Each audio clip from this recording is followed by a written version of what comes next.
¿Por qué Estados Unidos e Israel atacaron a Irán? La guerra ya está en la región y lo que suceda de aquí en más va a modificar el equilibrio mundial. Bienvenidos, bienvenidas.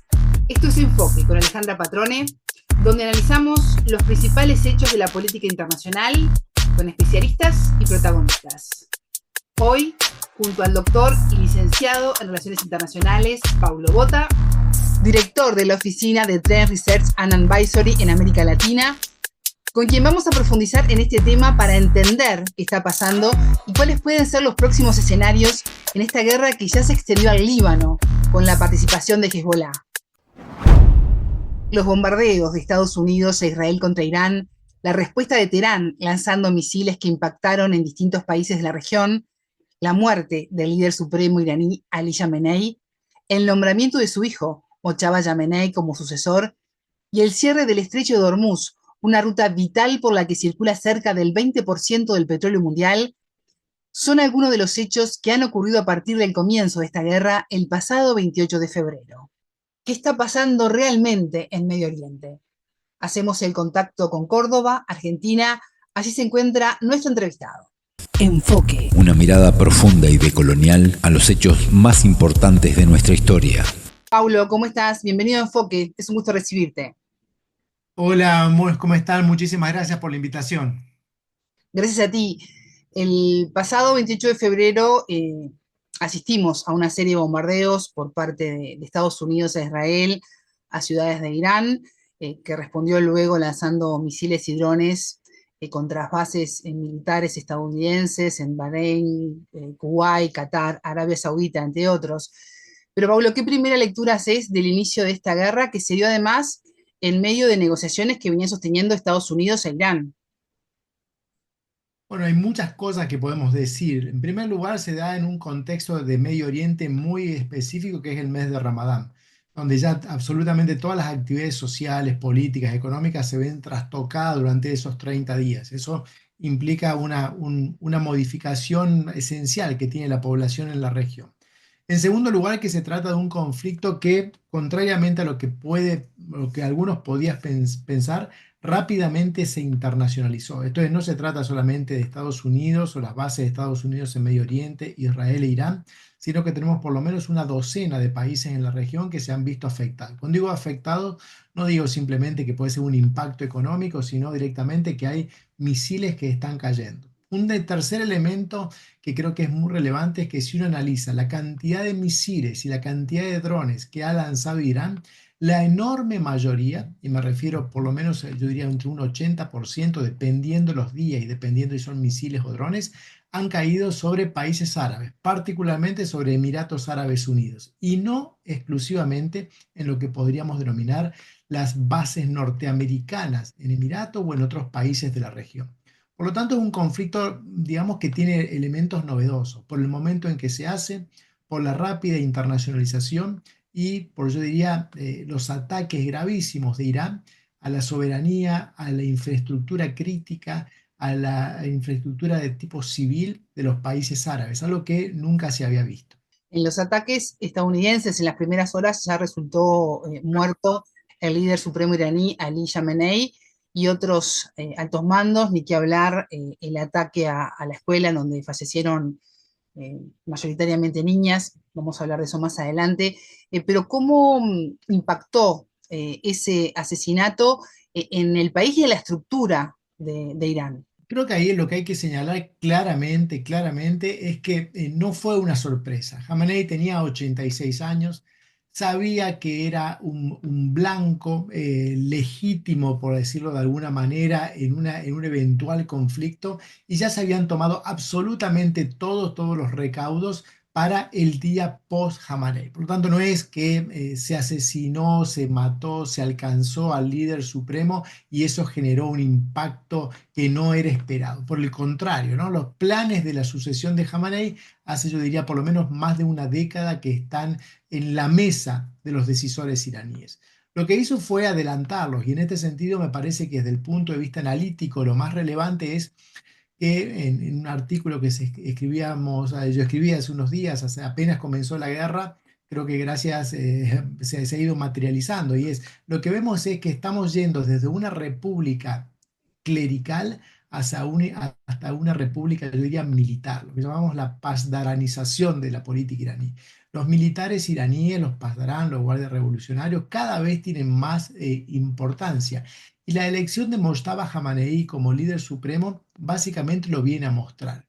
Y tenemos dos elementos claros para señalarlo. En primer lugar, porque es una persona que su propia elección contradice uno de los principios centrales de la República Islámica, que es que no debería haber una transmisión en términos hereditarios. Durante casi 47 años la República Islámica se quejó amargamente la ideología oficial acerca del Shah, ¿no? Donde el poder pasaba de padres a hijos. Pues ahora exactamente lo mismo está haciendo y por lo tanto nos llama poderosamente la atención. ¿Por qué se elige precisamente al hijo del anterior líder supremo? En segundo lugar, porque es una persona que, 56 años, que estuvo una parte de muy joven de su vida en la guerra con Irak, algo que tienen en común muchos de los nuevos dirigentes iraníes, aquellos que se dice que está pasando el poder entre los que hicieron la revolución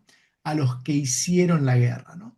Y en tercer lugar, porque se trata de una figura clerical que no tiene el lugar más alto dentro de esa estructura jurídica, perdón, estructura angelical en Irán. Por lo tanto, si es el hijo, está vinculado a los servicios de inteligencia, de seguridad, Fuerzas Armadas, y no es una personalidad con las credenciales clericales, básicamente lo que nos está mostrando eso es que los que están detrás del poder son básicamente los pasarán, los militares, y que está pasando ya no tan lentamente el poder de mano de los clérigos a los militares. Por eso, un poco acomodándolo a una frase que se escuchaba por aquí hace décadas, era, yo diría, los clérigos al gobierno los pasarán al poder.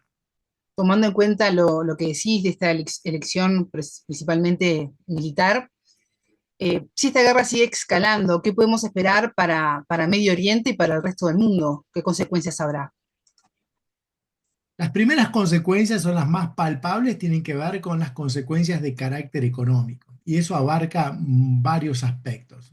No solamente la volatilidad de los precios internacionales del gas y del petróleo, al cual hemos asistido en los últimos 11 días.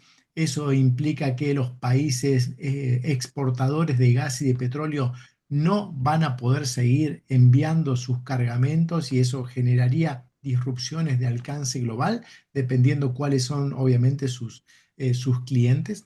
Por otra parte, generaría un impasse en la producción porque ya no solamente que no sé, los lugares de almacenamiento se vuelven, digamos, alcanzan su capacidad máxima, pero también se vuelven inseguros, entonces se pararía la producción. Esa volatilidad de los precios podría generar un desfasaje en términos de internacionales económicos, incluyendo en algunas regiones, obviamente, presiones inflacionarias, pero también el cierre del estrecho de Hormuz o el virtual cierre del estrecho de Hormuz, eso no solamente afecta el petróleo, países como de América Latina, particularmente como nosotros, nos afecta mucho la exportación de fertilizantes que llegan desde la región, que son derivados de la producción gasífera y petrolera en la región. Eso puede poner en peligro la campaña o la próxima campaña de siembra, o más que poner en peligro, aumentar los costos, ¿no? También nuestros países que exportan una buena parte de sus commodities alimentarias a los países árabes del Golfo, pues no podrían llegar. Y también si pensamos en un escenario, tal vez el peor escenario, que se mantenga este conflicto, inestabilidad, tal vez por varias semanas, pues lo que podríamos ver es que los propios países árabes del Golfo comenzarían a tener problemas no solamente de seguridad alimentaria, sino también en términos financieros, y eso también afectaría sus grandes inversiones a nivel global, los fondos árabes del Golfo, los fondos soberanos árabes del Golfo, los fondos de ayuda al desarrollo, las empresas de los países árabes del Golfo tienen intereses de alcance global. economía se ve resentida, pues también se van a ver resentidos. Por lo tanto, digo, cuando no nos centremos solamente en el petróleo, tenemos fertilizantes, tenemos el afectar a una vía marítima del comercio global de primerísimo orden, tenemos aspectos financieros, todo eso está se está viendo afectado por el conflicto en la región. Y teniendo en cuenta lo que mencionás, ¿no? Las consecuencias del cierre del estrecho de Hormuz, por quién fue sustituido Yamenei, el impacto además en toda la región, ¿por qué Estados Unidos e Israel atacaron Irán? Yo no estoy en la cabeza de los decisores, no puedo decirlo efectivamente, ¿no? Pero lo que sí, desde un punto de vista analítico, podemos señalar es que en los últimos 11 días se han dado distintas explicaciones. Si uno ve el primer mensaje del presidente Trump grabado, se señala, se da mucho énfasis a la idea de cambio de régimen. En segundo lugar, se hace mucho énfasis en la idea de la inminencia de un peligro en términos nucleares. Luego se va haciendo énfasis en sus capacidades misilísticas y de drones. Hoy en día, pues, luego pasa a ser la relevancia de la armada iraní para afectar a una vía de comercio internacional tan relevante como es el Golfo Arábigo, Golfo Pérsico, Estrecho de Hormuz. Por lo tanto, creo que esas situaciones han ido cambiando, ¿no? Lo que sí resulta claro es que la idea de legítima defensa ha ido disminuyendo en su relevancia a nivel discursivo y también la de cambio de régimen. Básicamente creo que eso es un baño de realismo. Es muy difícil pensar que puede generarse un cambio de régimen o como se señaló, que los propios iraníes aprovechen esa oportunidad histórica de tomar el poder, porque la estructura de República Islámica, hay que decirlo de esta manera, tiene dos características que dificultan, tres características que dificultan que se tome el poder de manos de la mayoría de la población. En primer lugar, porque no hay una oposición unificada. En segundo lugar, porque la República Islámica se ha tomado todo el trabajo en los últimos casi 50 años por reducir, eliminar, hacer desaparecer a cualquier grupo opositor. Y en tercer lugar, porque hay algo que se suele olvidar, es los que están hoy en día gobernando en Irán, los que hicieron la revolución, yo mencionaba hace unos instantes, llegaron al poder a través de una revolución. Y por lo tanto saben muy bien a qué prestar atención cuando hay, digamos, intentos revolucionarios opositores. Por lo tanto, la idea es que ellos saben cómo, yo siempre digo, estuvieron de los dos lados del mostrador. Fueron oposición y ahora son gobierno. Fue una oposición revolucionaria y son un gobierno que intenta evitar que haya revoluciones. El hecho de que, por otra parte, se hayan tomado en estos 50 años como uno de sus objetivos centrales eliminar a cualquier intento de oposición y luego que esa oposición no esté unificada ni dentro ni fuera del país, es muy difícil la idea de cambio de régimen. Paulo, ¿y cuánto pesa en esta guerra el control por el control energético en la región y en los equilibrios de poder? Bueno, obviamente en países de la región eso es muy importante, es muy importante. Estamos hablando de Irán, es el país que tiene las terceras reservas mundiales de gas, si mal no recuerdo son las octavas reservas mundiales en términos de petróleo, pero más allá de eso lo que está es una situación, como veíamos por el Estrecho de Hormuz, que puede afectar a muchos otros países que tienen reservas y son importantes productores. Básicamente Arabia Saudita en petróleo, Qatar en gas, también Emiratos Árabes Unidos en petróleo. Tiene un papel central en términos geopolíticos, en términos de sus recursos y en términos de su producción y en términos del lugar que puede afectar a otros que tienen recursos y tienen grandes niveles de producción. No me imagino una decisión tomada con respecto a Irán donde el tema energético no sea uno de los puntos centrales, más allá de cualquier otro tipo de consideración. ¿Y cómo ves el rol de China y Rusia que criticaron los ataques iniciales?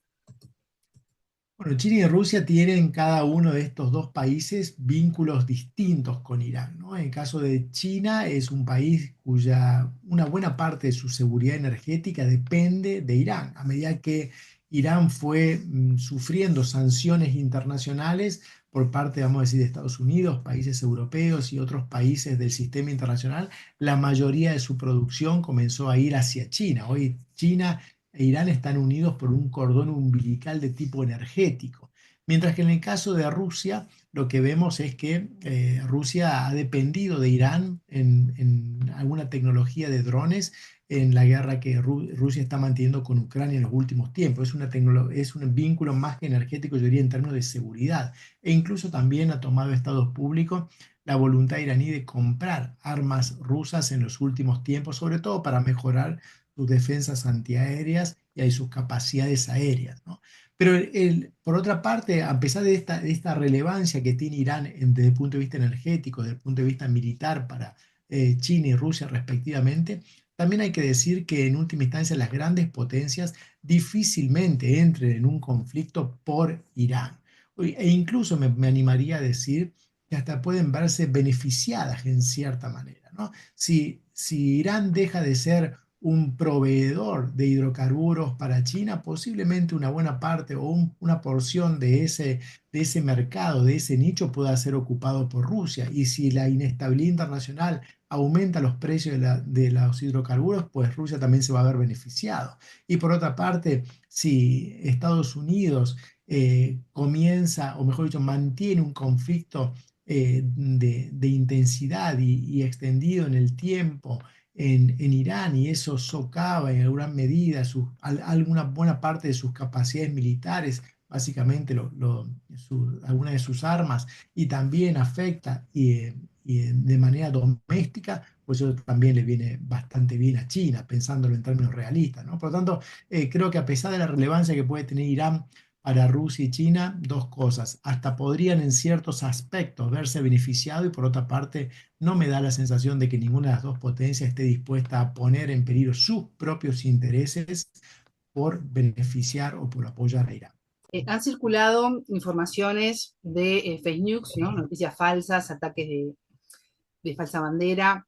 ¿Qué tan difícil es hoy, con todo lo que está ocurriendo en la desinformación, saber hoy exactamente lo que está ocurriendo en el terreno? Es casi imposible, me animaría a decir. Es tanta la cantidad de fake news, tanta las capacidades que brinda hoy en día las nuevas tecnologías, la inteligencia artificial, para hacer plausible, para hacer probable alguna de las cosas que ve, empezando casi por declaraciones, por fotos, por videos, por imágenes, por discursos, pues lo único que nos queda a los analistas es lo que siempre hacemos, ¿no? Es tener varias fuentes, ver una y otra vez. El conocimiento técnico se vuelve muy relevante para ver si existe la posibilidad de las cosas que uno está viendo o por el contrario son una especie de película de ciencia ficción. Pero más allá de esas cuestiones, yo creo que siempre pasa por una cuestión de conocimiento técnico y conocimiento especializado. Hoy en día es difícil que alguien pueda seguir distintos escenarios internacionales con la misma facilidad y el mismo conocimiento y profundidad técnica. Uno no puede estar siguiendo Irán, China y no sé, y Venezuela a la vez. A veces para realizar análisis específicos se necesita una gran masa crítica de conocimientos previos, conocimientos específicos, que es la mejor manera para no caer presa de esas fake news. Pablo, ¿se está jugando también la guerra a nivel informativo y propagandístico?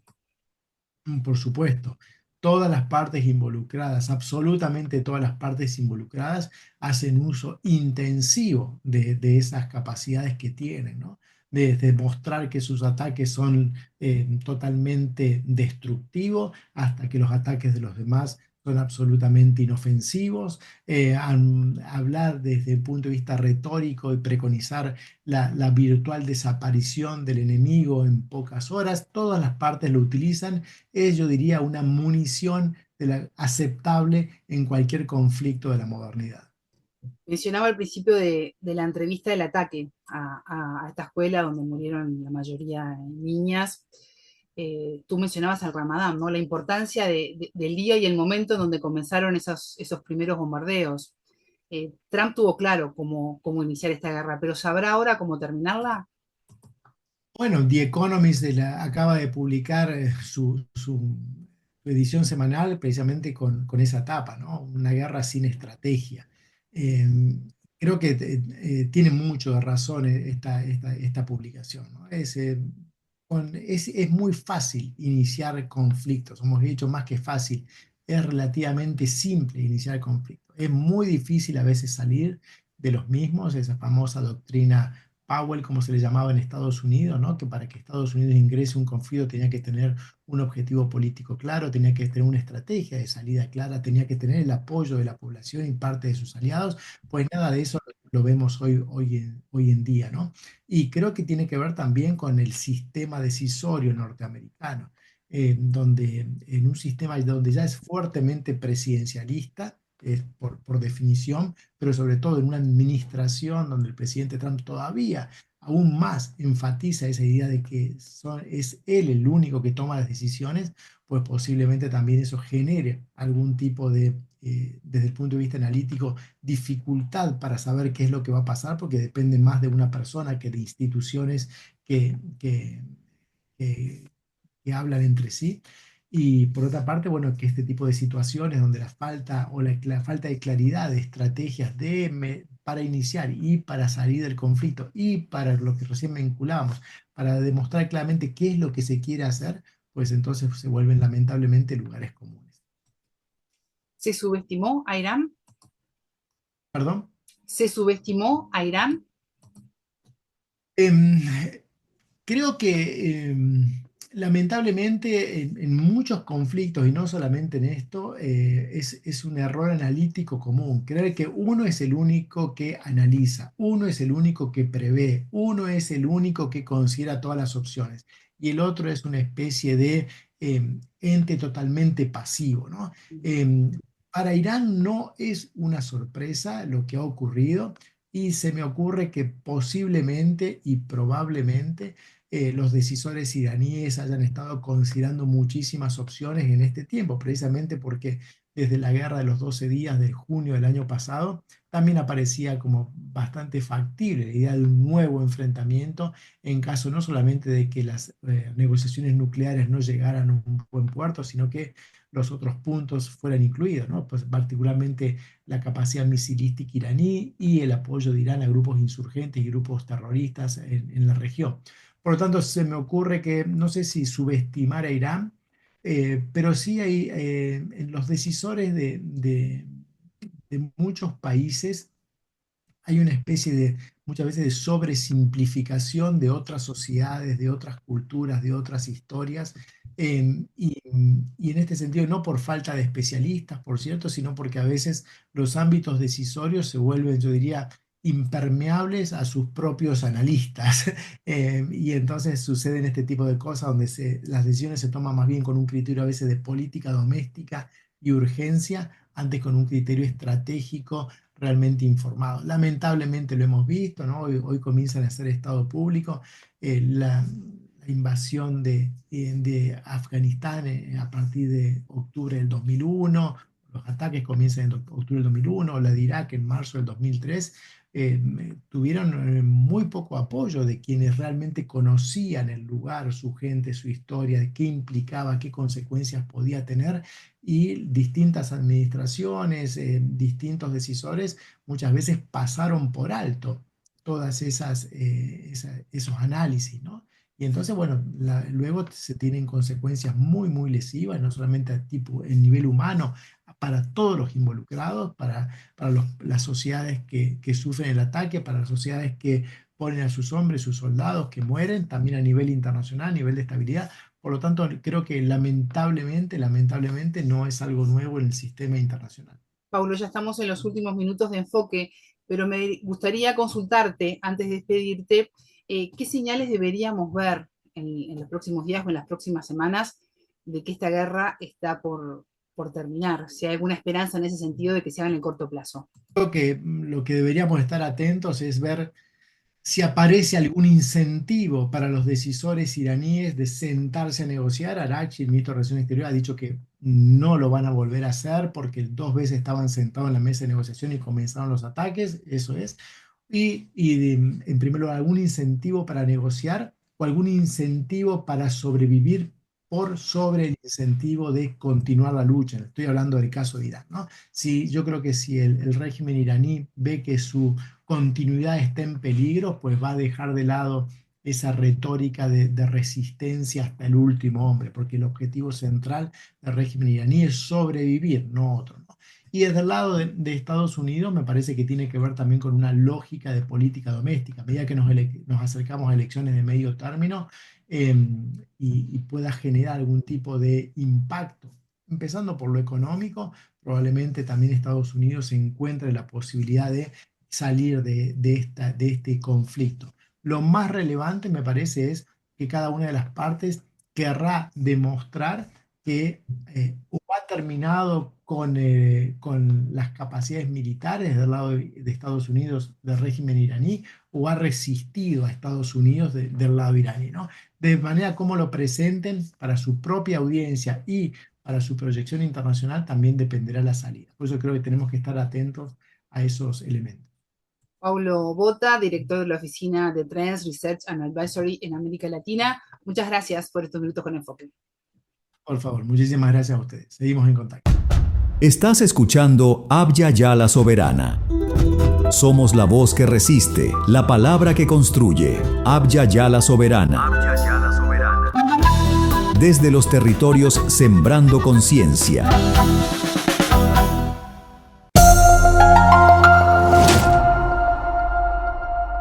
Estábamos hablando en Enfoque con Paulo Bota sobre la guerra en Medio Oriente, un conflicto que ya se extendió en varios frentes y que podría cambiar el equilibrio militar y político en la región. Enfoque.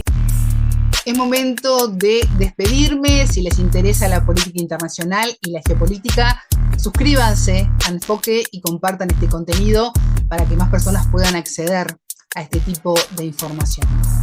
Tengan todos ustedes una excelente jornada. Buena vida para todos. Enfoque. Geopolítica, investigación, relaciones internacionales. Enfoque. Una mirada profunda y decolonial a los hechos más importantes de nuestra historia. Somos Abya Yala Soberana, desde los territorios donde nacen nuestras luchas y sueños. En el aire suena un canto desde el monte y el maíz. Es la voz de los que luchan por justicia y por el buen vivir. Somos Abya Yala Soberana, desde los territorios, sembrando conciencia. Pueblos de dignidad, raíces de libertad, con sus manos construyendo un futuro de igualdad. Pueblos de dignidad, que no se dejan callar en su lucha y esperanza. Su fuerza es la unidad.